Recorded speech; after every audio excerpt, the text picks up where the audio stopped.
오늘은 6번째 시간 로마 카톨릭의 거짓 교리들 마리아에 대해서 다뤄보겠습니다. 카톨릭이 말하는 마리아는요, 그냥 빌린 것입니다. 사실 예레미야서 44장에 나오는 하늘의 여왕을 섬기고 있는 것입니다. 하늘의 여왕이 누구인지 아시죠? 세미라미스입니다. 세미라미스. 님롯의 아내죠. 그 다음에 탐무스의 어머니죠. 예수님의 어머니 마리아가 인류를 구원하는 데 있어 중요한 역할을 하는가? 성경은 그렇지 않다고 말을 하는데 카톨릭은 그렇다고 말을 하고 있어요. 바티칸 2차 공회의 제969항을 보시면 한나라에 가는데 마리아는 이 구원의 직무를 버리지 않았다. 대신 그녀의 다중적인 중보로 영원한 구원의 선물이 우리에게 미치는 것이다. 다중적인 중보? 그 다음에 제968항에 복종으로 인해 마리아는 그녀 자신과 전 인류를 위한 구원의 명분이 되었다. 이것도 아무런 근거 없는 주장이죠. 그러나 하나님 말씀에 의하면 마리아는 구원의 과정과는 전혀 상관이 없다. 성경은 예수님만이 구원하실 수 있는 유일한 분이심을 제시하고 있다. 사도행전 4장 12절에 그러므로 다른 이에게는 구원이 없나니 이는 하늘 아래서 우리가 구원을 받을 수 있는 다른 이름을 인간에게 주신 적이 없습니다. 이분이 바로 예수 그리스도예요. 예수 그리스도 이름으로 성전 앞에 앉아서 부고라는 사람을 향해서요, 예수 그리스도 이름으로 일어나 걸으라고 했죠. 바로 그 예수 그리스도만이 우리 인간에게 구원을 줄 수 있는 유일한 구세주이십니다. 예수님 자신도 자신만이 한나라에 이르는 유일한 길이라고 선언하셨다. 나는 길이요 진리요 생명이라. 나로 말미암지 않고는 아버지께로 올 사람이 아무도 없느니라. 그렇죠? 나는 그 문이라. 누구든지 나를 통하여 들어가면 구원받을 것이며 또 들어가며 나오며 초장을 찾으리라. 나를 통하여. 나는 그 문이라고 했어요. 그런데도 로마 카톨릭 교회 교리 문답은 다음과 같이 주장합니다. 제1172항에 마리아는 그녀의 아들의 구원 사역과 뗄래야 뗄 수 없이 연계되어 있다. 다시 한번 이 문제는 여러분이 성경과 교회의 전통 중 어느 쪽을 믿느냐로 귀결해야 된다. 성경은 분명하다. 나 곧 나는 주요 나 외에는 구주가 없느니라. 이사야서 43장 11절 말씀이고요. 내 반석의 하나님 그분을 내가 신뢰하리라. 그는 나의 방패시요 나의 구원의 뿌리시며 나의 높은 망대시요 나의 피난처시요 나의 구주시라. 주께서 나를 폭력으로부터 구원해 주시나이다. 사무엘하 22장 3절 말씀. 이분이 누구십니까? 육신이 되어 이 땅에 내려오신 하나님이시죠. 예수님이 태어나시기 전에 한 천사가 그분이 구세주가 될 것이라고 선언했죠. 마태복음 1장 22절에 그녀가 한 아들을 낳으리니 너는 그의 이름을 예수라 하라. 이는 그가 자기 백성을 그들의 죄에서 구원할 것이기 때문이니라고 하니라.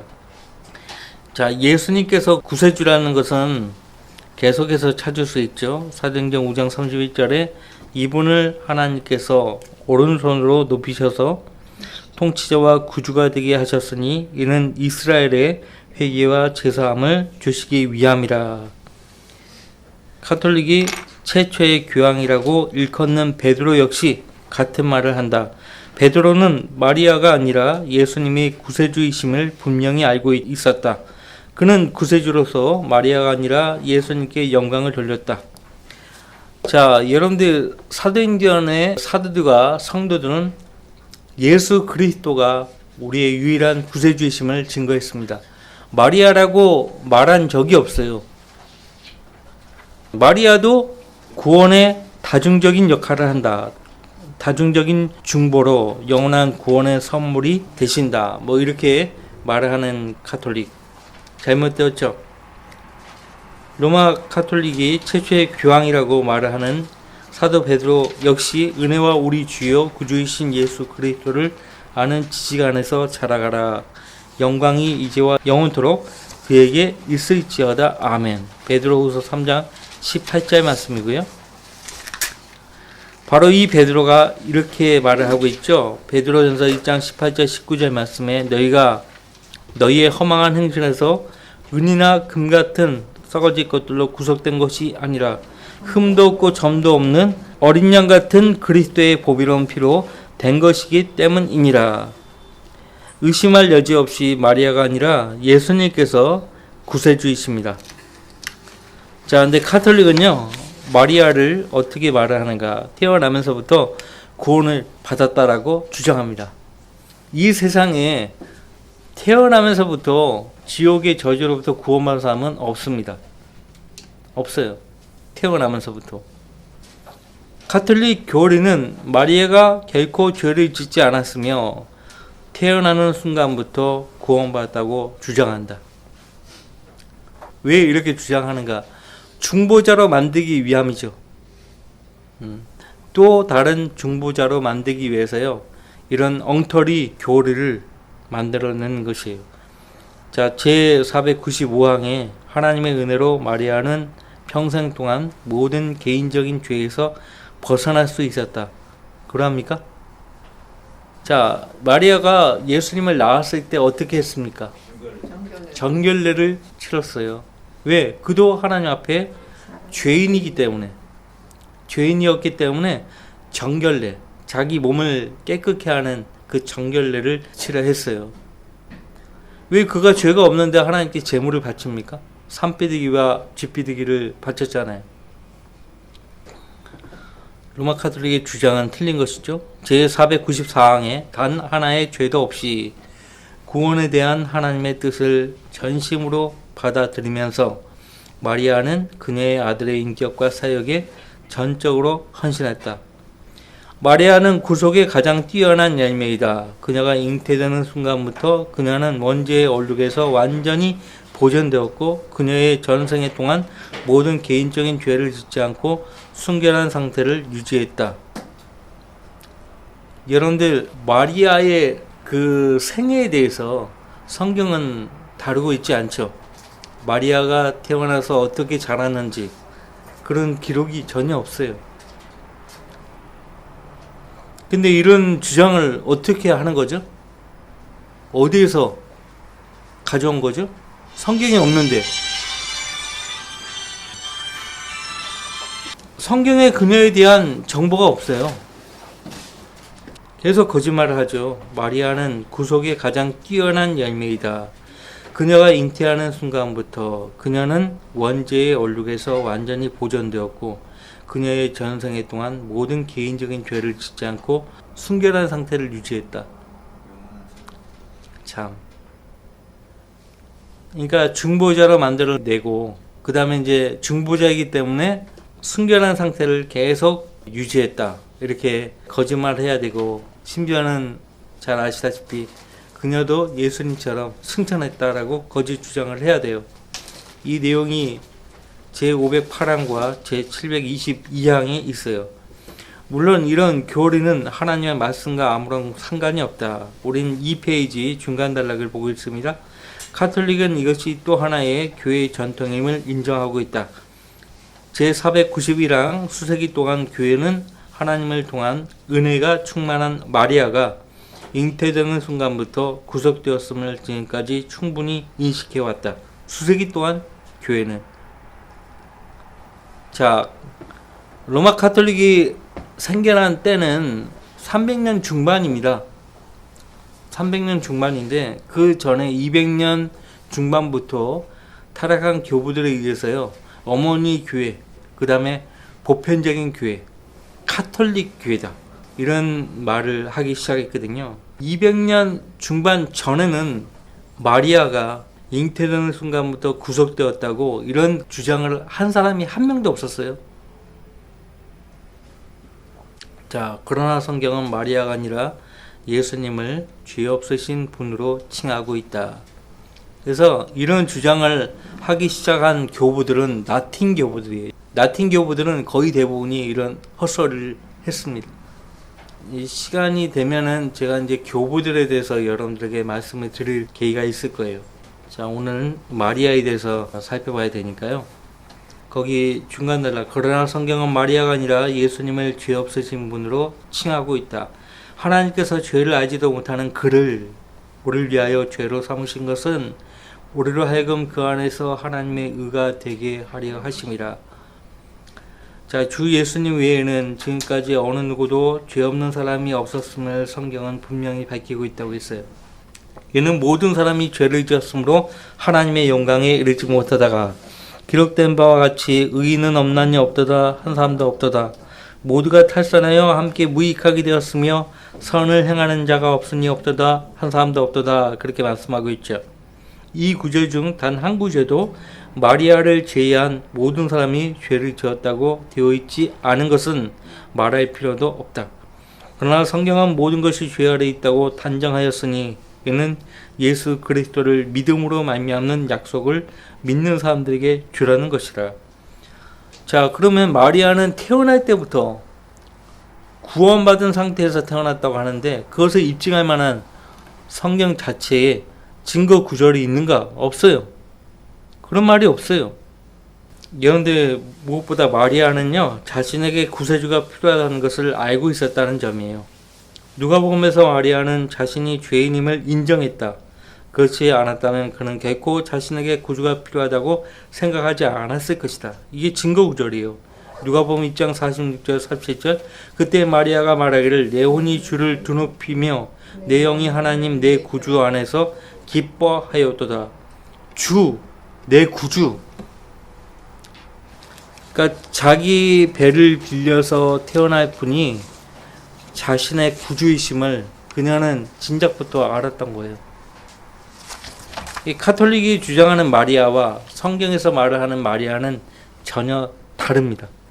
자, 3페이지. 그러나 로마 카톨릭은 회원들에게 마리아를 숭배할 것을 요구한다. 이게 문제예요. 마리아를 숭배하라고 명령을 합니다. 자, 971항에 교회가 복되신 동력녀에게 헌신하는 것은 크리스찬 경배의 본질적인 것이다. 그리스도인 경배의 본질에 마리아가 들어가 있습니까? 오히려 예수님의 장사를 미리 기념했던 다른 마리아가 나오죠. 예수님의 어머니 마리아가 아니에요. 이 복음이 전파되는 곳마다 그녀를 기억하라고 했어요. 자기 어머니 마리아가 아니에요. 그럼 어떻게 설명할 거예요? 그 마리아도 예수님의 죽으심을 미리 기념한 그 마리아조차도 우리 경배의 본질이 아니에요. 그렇죠? 두 번째, 예수님께서 마리아를 높이셨는가? 오히려 높이지 않았죠. 여인이요. 그렇게 말을 했죠. 여인이요. 아니, 어머니한테 여인이요. 그러면 어떻게 될까요? 네 가지가 없다고 뺨 맞을 거예요. 그죠? 어느 날 마리아가 예수님을 보기를 간청했을 때 예수님께서는 그의 어머니에 대해서 이렇게 말씀을 하셨죠. 주께서 그 말을 한 사람에게 대답하여 말씀하시기를 누가 내 모친이며 누가 내 형제들이냐라고 하시고 그의 제아들을 향하여 자기의 손을 내밀며 말씀하시기를 나의 모친과 나의 형제들을 보라. 누구든지 하늘에 계신 내 아버지의 뜻을 행하는 그 사람이 나의 형제요 자매요 모친이니라고 하시니라. 이 말씀도 굉장히 중요한 말씀이에요. 지금 당장 주님 앞에 모여서 말씀을 듣고 주님을 경배하는 거기 모여있는 사람들이 내 모친이고 내 형제고 내 자매다. 그렇게 말씀하신 거예요. 예수님께서는 이 복되신 여인을 안내하라 그렇게 말씀하시지 않으셨어요. 오히려 하나님 말씀에 순종하는 사람은 누구나 마리아와 동등하다고 말씀하고 있죠. 한마디로 예수님도 마리아를 높이기를 거절하셨다는 것이에요. 마리아는 태어났을 때부터 죄가 없었는가? 카톨릭 전통은 사람들이 그렇게 믿기를 원한다. 그러나 하나님의 말씀은 그렇지 않다고 말씀하신다. 여러분은 누구를 신뢰하겠는가? 자, 세 번째, 다른 사람이 마리아를 높였을 때, 자, 한 여인이 예수님께 와서요 마리아를 높이고자 했을 때 주께서 어떻게 응답하셨는지 보십시오. 주께서 이런 일을 말씀하고 계실 때 한 여인이 머릿속에서 목청을 높여 주께 말씀드리기를 당신을 낳은 태와 당신을 먹인 젖이 복이 있나이다 라고 하니 주께서 말씀하시기를 정녕 하나님의 말씀을 듣고 그것을 지키는 사람들이 오히려 복이 있느니라고 하시더라. 자, 예수님께서는 하나님 말씀을 듣고 복종하는 사람들이 마리아보다 더 복되다고 선언하십니다. 왜 앞서 누가복음 12장에서 그렇게 말씀하셨을까요? 예수님이 요셉과 마리아와 함께 사셨잖아요. 그들의 그 생활상을 다 지켜보신 거예요, 예수님이. 아침에 잠자리에서 일어나면은 하나님을 제일 먼저 찾는가? 어떨 때는 찾지 않고 하루를 시작하는 모습을 보신 거예요. 신실하지 않는 그들의 모습을 보신 거예요. 그러니까 이 말씀하신 거라고 나는 그렇게 보거든요. 정녕 하나님의 말씀을 듣고 그것을 지키는 사람들이 오히려 복이 있느니라. 예수님은 하나님 말씀을 듣고 복종하는 사람들이 마리아보다 더 복되다고 선언하신다. 아마도 주께서는 오늘날 하나님 말씀을 무시하고 교회의 전통을 따르는 사람들을 위해 이 구절들을 주신 것 같다. 물론 요셉과 마리아는 처음부터 하나님이 자기 가정을 통해서 구세주를 주셨기 때문에 그 순간부터 좀 행동을 조심했을 거예요. 여러분들 집안에 왕이 있다 할 것 같으면 얼마나 불편하겠어요. 그죠? 엄청 신경 쓰일 거예요. 뭐 집안에 어르신을 모시고 살아도 굉장히 신경 쓰이는데 저 같은 경우는 낮잠도 제대로 못 자겠어요. 불편해. 어쩔 수 없어요, 그거는. 집안에 어르신이 있으면 함부로 행동하지 못하는 거예요. 어쩔 수 없어요, 그거는. 네. 지금까지 살펴본 것처럼 가톨릭 교회 교리 문답에 따르면 예수님께서는 마땅히 그분 홀로 받으셔야 할 영광과 존귀를 다시 빼앗기게 된다. 가톨릭 교리는 그분의 유일하고 죄 없는 분으로 인정하지 않고 성경과 대조를 보이면서 마리아만이 죄가 없었다고 주장한다. 왜 그런가? 선을 행하고 죄를 짓지 않냐는 의인은 땅에 한 명도 없느니라. 이런 연유로 한 사람에 의하여 죄가 세상으로 들어오고 그 죄에 의하여 사망이 왔으니 그리하여 모든 사람이 죄를 지었으므로 사망이 모든 사람에게 전달되었느니라. 마리아도 예가 아니에요. 마리아도 이 세상에 있는 거예요. 그러면 그녀도 죄와 무관하지 않은 거예요.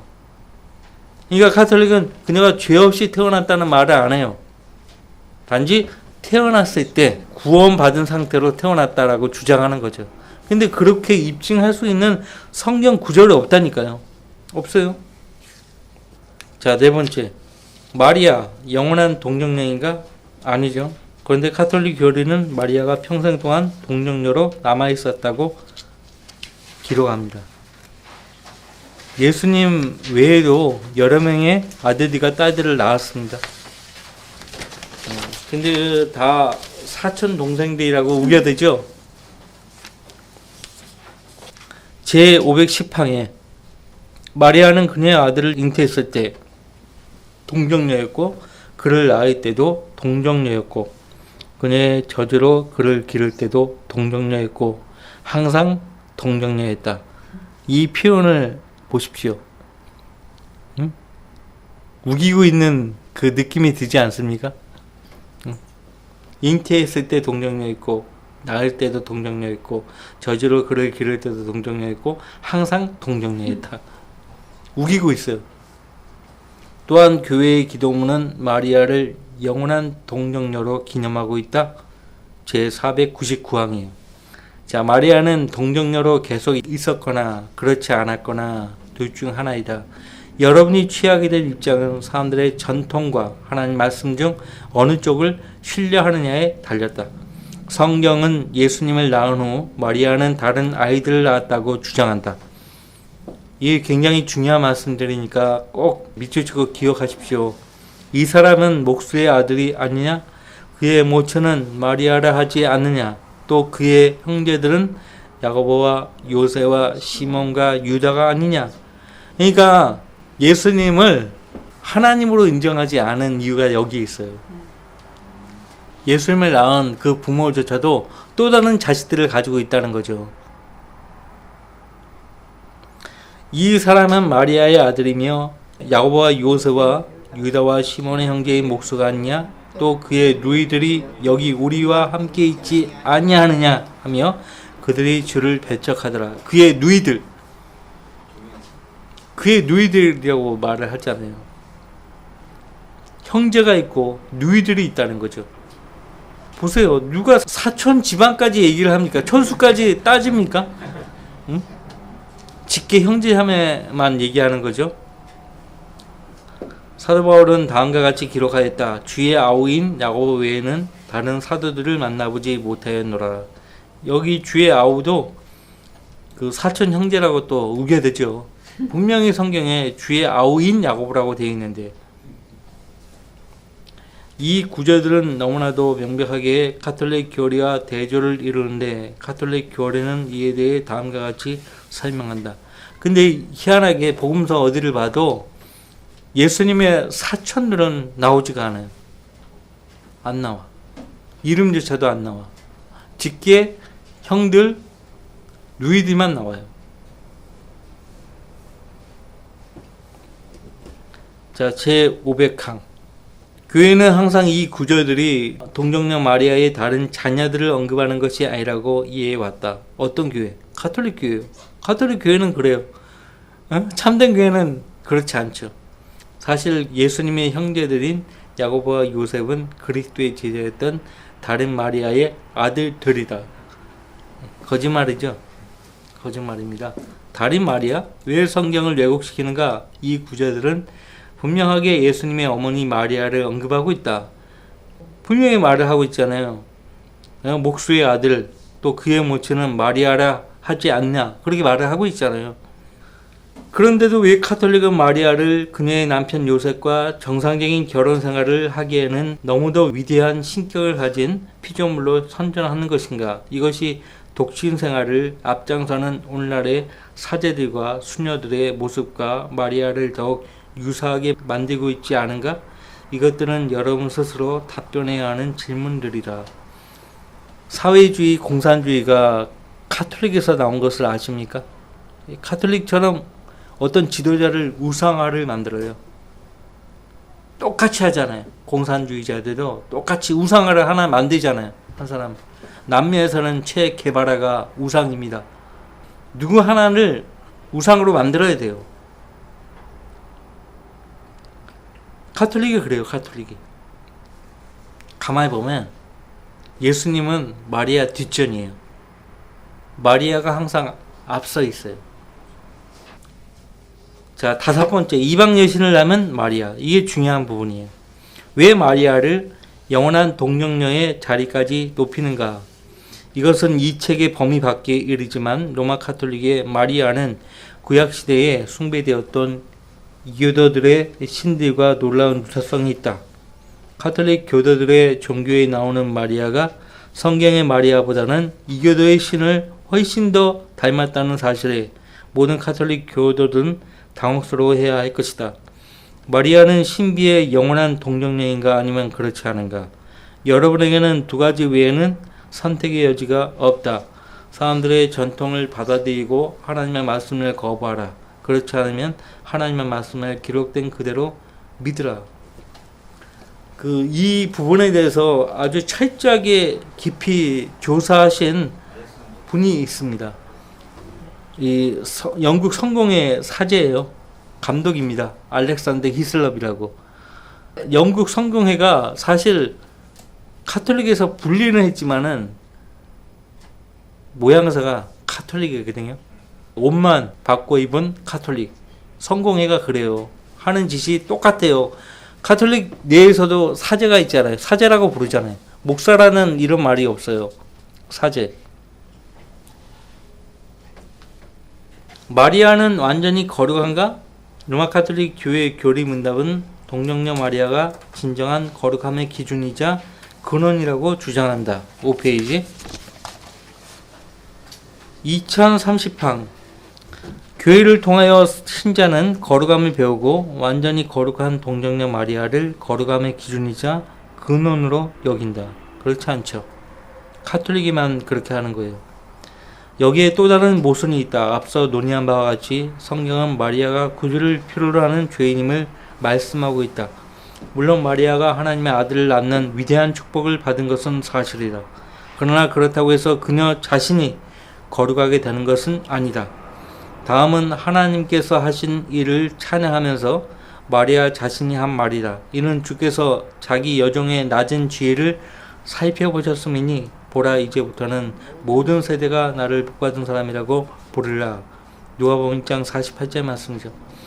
자기 여종의 낮은 지혜를 살펴보셨음이니, 성경은 하나님만이 유일하게 거룩하신 분이심을 분명히 하고 있다. 오직 주만이 거룩하시나이다. 모든 민족들이 주 앞에 나와 경배하리니 이는 주의 심판이 나타났기 때문이니이다. 성경 어디에도 마리아가 거룩하다는 말은 없어요. 성경에는 거룩함이라는 단어가 600번 이상 사용되고 있지만 그 말이 마리아에게 사용된 곳은 단 한 군데도 없다는 거예요. 단 한 군데도 없어요. 하나님께서는 자신이 거룩한 것처럼 우리도 거룩해야 한다라고 선언하신다. 마리아가 거룩한 것처럼 아니에요. 오히려 너희를 부르신 그분께서 거룩하신 것처럼 너희도 모든 행실에 거룩하라. 이는 기록되기를 내가 거룩하니 너희도 거룩하라고 하시기 때문이니라. 베드로전서 2장 15절 16절 말씀. 베드로 사도 서신 어디에도 마리아, 예수님의 어머니 마리아처럼 거룩하게 살라 이렇게 당부한 말이 없어요. 하나님 말씀은 영원하신 하나님을 거룩함의 근원과 기준으로 삼으라고 지시하신다. 그러나 가톨릭 교리는 하나님을 의지하지 말라, 이 연약한 인간 여인을 의지하라 그렇게 말을 함으로써 하나님 말씀의 정면으로 반박한다. 이것은 하나님을 모독하는 것이다. 우리는 다만 이렇게 질문할 수 있을 뿐이다. 가톨릭은 왜 전능하신 하나님을 그분께 합당한 자리에서 끌어내리고 대신 그의 보좌에 마리아를 앉히려 하는가? 가톨릭은 사람들이 거룩함의 기준으로 하나님 대신 마리아를 의지하기 원하는가? 하나님은 모든 영광과 존귀를 받기에 합당하시다. 뿐만 아니라 하나님은 질투하는 하나님이시다. 나 자신을 위하여 곧 나 자신을 위하여 그것을 행하리니 어찌 내 이름을 더럽게 하리요 내가 나의 영광을 다른 자에게 주지 아니하리라. 여러분의 거룩함의 기준은 누구인가? 전능하신 하나님이신가?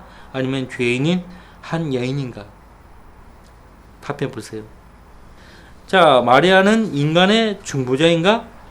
많은 신실한 가톨릭 신자들은 아버지 앞에서 그들을 대신하여 중보해 주는 중보자가 마리아라고 믿고 동정녀 마리아에게 열렬히 기도한다. 제969항. 그러므로 복된 마리아는 변호인, 돕는 자, 중보자, 은혜를 베푸는 자라는 이름을 가지며 교회 안에서 간구의 대상이 된다. 마리아에게 네 가지 특별한 이름이 붙여졌다. 마리아가 과연 그러한 일들을 하는 것인지 하나하나 살펴보기로 하자. 이거 굉장히 중요합니다. 어쩌면 우리가 가톨릭 교도들보다 가톨릭 교리를 더 많이 잘 알고 있는 거예요. 그럴 수 있는 거예요. 첫 번째는 마리아를 변호인으로 여기죠. 마리아가 아버지 앞에서 우리들을 변호하는 변호인이라는 교리는 인간이 만든 또 다른 전통으로 전혀 성경적으로 뒷받침되지 않는다. 성경은 마리아가 아니라 예수님만이 유일한 변호인이라고 선언하신다. 만일 누가 죄를 지으면 우리에게 아버지와 함께 있는 한 변호인이 있으니 곧 의인이신 예수 그리스도시라. 변호인이라는 헬라어 원어가 요한복음 14장, 15장, 16장에 나오는 위로자와 똑같아요. 같은 분이라는 거잖아요. 그러면 마리아가 변호인이 될 수 없죠. 성경은 한 변호인이 있다라고 말을 하고 있습니다. 아버지와 함께 있는 한 변호인, 곧 의인이신 예수 그리스도시라. 마리아는 될 수 없어요, 변호인이. 중보자의 다른 직책이 변호인이에요. 변호해 주는 거예요. 여러분과 제가 예수님의 피를 믿음으로 구원을 받았지 않습니까? 그래서 죄를 지어도 그 죄 때문에 지옥은 가지 않아요. 그러니까 죄를 지으면 반드시 마귀가 검사로 서는 거예요. 우리를 성토하는 거예요. 죄를 지었다고. 그러면 그때마다 우리를 변호해 줘야 돼요. 예수님이. 변호해 주시려면 우리가 지은 죄를 요한복음 1장에서 밝힌 대로 자백을 해야 돼요. 자백을 못하면 예수님도 우리를 변호를 못 해줘요. 무슨 말인지 아시겠죠? 그러면 계속 마귀가 계속 경계를 한다고요. 그러면 어떤 성도는 하나님이 그를 사탄에게 넘길 수 있어요. 무서워요. 자백하지 않은 죄 때문에 어떤 성도를 사탄에게 넘길 수밖에 없는 거예요. 무섭죠? 이런 사실에 대해서는 어떤 교회도 가르쳐 주지 않습니다. 안 가르쳐 줘요. 마리아를 돕는 자라고 말을 하는 거예요. 다시 한번 성경은 마리아가 아니라 예수님만이 우리를 도우시는 유일한 분이라고 선언하심으로써 카톨릭과 의견을 달리한다. 그러므로 우리가 담대히 말하기를 주는 나를 돕는 분이시니 사람이 내게 무엇을 하든지 내가 두려워하지 아니하리라 하노라. 주님이 나를 돕는 분이에요. 마리아가 될 수 없어요. 하나님 말씀에서 마리아는 결코 초인적인 돕는 자로 언급되지 않습니다. 은혜를 베푸는 자? 아니죠. 성경은 마리아를 포함해서 어느 누구도 은혜를 베푸는 자로 부르지 않습니다. 무슨 수로 우리가 은혜를 베풉니까? 그죠? 중보자. 성경은 결코 마리아를 중보자의 위치까지 높이지 않으며 예수님만을 유일하신 중보자로 제시하고 있다. 가장 정확한, 가장 분명한 말씀. 디모데전서 2장 5절 말씀이죠. 하나님은 한 분이시요 하나님과 사람 사이의 중보자도 한 분이시니 곧 사람이신 그리스도 예수시라. 이러므로 그는 또한 자기를 통하여 하나님께 나오는 자들을 끝까지 구원하실 수 있으니 이는 그가 항상 살아계셔 그들을 위하여 중보하심이라. 히브리서 7장 25절 말씀이에요. 성경은 누구든지 예수님께 나아가는 자는 예수 그리스도를 통해서 나가야 한다라고 제시한다. 이는 그를 통하여 우리 둘이 한 성령으로 아버지께 나아감이라.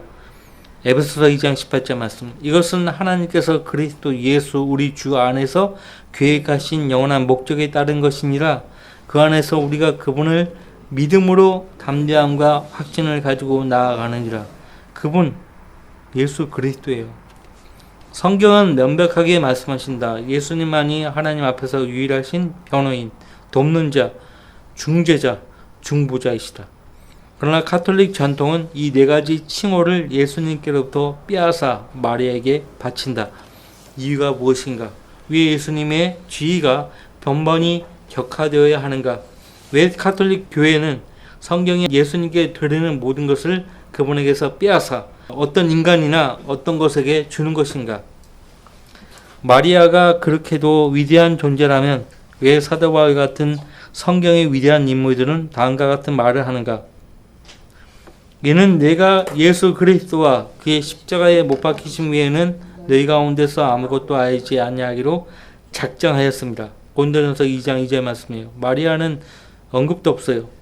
이제 독자는 성경과 카톨릭 전통과의 차이를 알게 되었다. 당신은 하나님 말씀을 거부하고 마리아에게 그 영광을 돌리겠는가? 아니면 사람들의 전통을 거부하고 예수 그리스도께 영광을 돌리겠는가? 그러나 이제 그는 더 좋은 약속들 위해 제정된 더 좋은 언약의 중보자이신 만큼 더 훌륭한 직분을 얻으셨느니라. 히브리서 8장 6절 말씀이에요. 시간 관계상 8번째, 9번째 주는 다음 시간에 하도록 하죠. 기도 제목을 보십시다.